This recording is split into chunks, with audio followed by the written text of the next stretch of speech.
നന്ദി Shri M R Abhilash. ഇപ്പോൾ ശ്രീ വസന്ത് തെങ്ങുംപള്ളി ചേരുകയാണ്.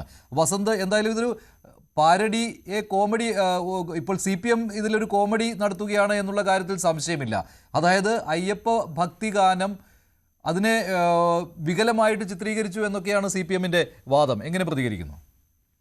അല്ല, CPM നടത്തുന്നത് കോമഡി അല്ല ശ്രീ മഞ്ജുഷ്, അവർ നടത്തുന്നത് ട്രാജഡിയാണ്. നോക്കൂ, കാരണം എന്താ, RSS പോലും സംഘപരിവാരം പോലും പറയാൻ മടിച്ചു നിൽക്കുന്ന സമയത്ത് ഈ പാരഡി ഗാനവുമായി ബന്ധപ്പെട്ട് അത് എഴുതിയതും അല്ലെങ്കിൽ അതിന്റെ പിന്നണിയിൽ പ്രവർത്തിച്ചവരും ആരാണെന്നും അവരുടെ മതപശ്ചാത്തലം എന്താണെന്നും അടക്കമാണ് സൈബർ രംഗത്ത് സഹാക്കന്മാർ എഴുതി കുറിക്കുന്നത്. അവരുടെ മതപശ്ചാത്തലം രാജു പറയുന്ന കാര്യം, രാജു എബ്രഹാം പറയുന്നത് കോൺഗ്രസും ലീഗും ചേർന്ന് വർഗീയ ധ്രുവീകരണം നടത്തുകയാണ് എന്നൊക്കെയാണ്. യെസ്, തീർച്ചയായും. നോക്കൂ, ഈ പാട്ട് ഇന്നും ഇന്നലെ അല്ലല്ലോ ശ്രീ മഞ്ജുഷ് വെളിയിൽ വന്നത്. ഈ പാട്ട് ഇലക്ഷന് മുമ്പ് വന്നതല്ലേ. ഇലക്ഷനിൽ ഈ ഗാനം ഇത്രമാത്രം വലിയ തിരിച്ചടി ഇവർക്ക് ഉണ്ടാക്കുമെന്നും ഇലക്ഷന്റെ മെയിൻ അജണ്ട അത് ശബരിമലയിലെ അയ്യപ്പന്റെ ദ്വാരപാലകരായ ഡേറ്റ് തന്നെയായി ദൈവം തന്നെയായ ദ്വാരപാലകരെ അടിച്ചു മാറ്റിയ ദേവസ്വം ബോർഡിന്റെ മന്ത്രിയും അടക്കമുള്ളവരായിരിക്കും സെൻട്രൽ അജണ്ട എന്ന് ഇവർ തിരിച്ചറിഞ്ഞിരുന്നില്ല. അത് തിരിച്ചറിഞ്ഞു റിസൾട്ട് വന്നപ്പോ. അതിനുശേഷമാണ് ഈ പാട്ട് എഴുതിയവരുടെ മതപശ്ചാത്തലം ഇവർക്ക് മനസ്സിലാവുന്നത്. അപ്പോൾ അവിടെ ഒരു സുവർണാവസരം, BJPയുടെ പഴയ ടേം ഉപയോഗിച്ചാൽ ഒരു സുവർണാവസരം കണ്ടുകൊണ്ട് ഇത് ചില മുസ്ലിം സഹോദരങ്ങളാണ് എഴുതിയത്. അവർ അയ്യപ്പന്റെ ഭക്തിഗാനത്തെ എന്തു ചെയ്തു, അവഹേളിച്ചു എന്ന കണക്കിന് വരുത്തി തീർക്കാൻ വേണ്ടി ശ്രമിക്കുന്നത്. RSSനെ സംഘപരിവാരത്തെ നാണിപ്പിക്കുന്ന രീതിയിലുള്ള ഈ പറയുന്ന കമ്മ്യൂണൽ ഫ്രാക്ഷൻ ഉണ്ടാക്കി ആ ഫ്രാക്ഷനിൽ നിന്ന് ഗുണമുണ്ടാക്കാനാണ് ഇവർ നോക്കുന്നത്. നോക്കൂ, ഇവർ പറഞ്ഞ ഒരു കാര്യം ശരിയാണ് ശ്രീ മഞ്ജുഷ്. എന്താണത്?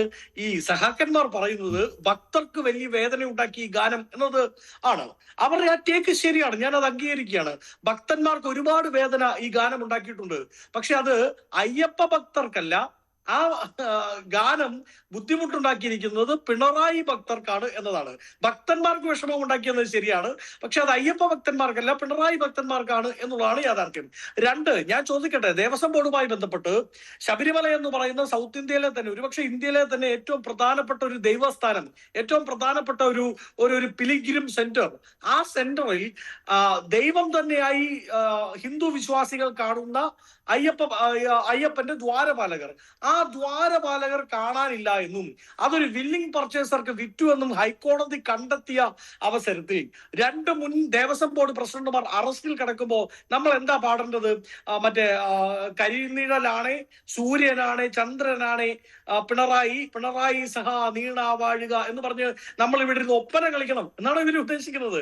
കേരളത്തിന്റെ മനസാക്ഷി, കേരളത്തിന്റെ പൊതുജനം, ഇവിടുത്തെ പ്രതിപക്ഷം എല്ലാവരും കൂടെ ഒരു ദിവസം രാവിലെ ഇതാ നമ്മുടെ ഈ നെഹ്റു സ്റ്റേഡിയത്തിൽ ഒത്തുകൂടിയിട്ട് പിണറായി കൊള്ളാം, പിണറായി സൂപ്പറാണ് എന്ന് പറഞ്ഞുകൊണ്ട് ഒരു ഒപ്പന, NGO അസോസിയേഷന്റെ പോലെ ഒരു ഒപ്പന കളിക്കണം എന്നാണ് ഇവർ ആഗ്രഹിക്കുന്നത്. നോക്കൂ, ഈ പാട്ട് ഇനിയും ഒരുപാട് ജനലക്ഷങ്ങൾ പാടും.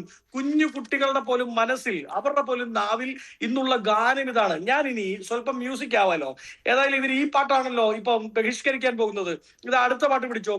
ശബരിമലയിൽ സ്വർണം കട്ടോണ്ടുപോയി എൻ അയ്യന്റെ പാലകരെ അടിച്ചു മാറ്റി, ഭക്തകോടി തേടിയെത്തും സന്നിധാനത്തിൽ നിൻ വിഗ്രഹമതെങ്കിലും ഒറിജിനലാണോ? ഒന്ന് പോയാൽ അടുത്തത് വരും.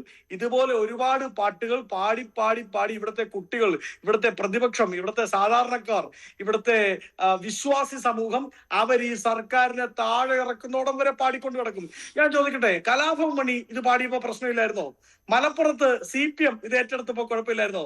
ശ്രീജിത്ത് പണിക്കരൊക്കെ ചിരിക്കുന്നുണ്ട്, എന്റെ ഗാനം അത്ര മോശമായി പോയത് കൊണ്ടാവാം. ഞാൻ പ്രസംഗിക്കുമെന്നേ ഉള്ളൂ, പാടുന്നത് ആദ്യമായിട്ടാണ്. പക്ഷെ ഇവന്മാര് നമ്മളെ കൊണ്ട് പാടിപ്പിക്കുകയാണ്.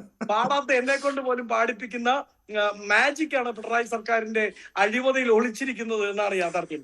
അതുകൊണ്ട് തൽക്കാലം ഇവരുടെ ഈ പറയുന്ന ഭയം, ഭക്തി, ബഹുമാനം, ബബ്ബ ഉണ്ടല്ലോ, സർക്കാരിനോട് വേണം എന്ന അവരുടെ വാശി. ശരി വസന്ത്, ശ്രീ പണിക്കർ, ഇതിനകത്ത്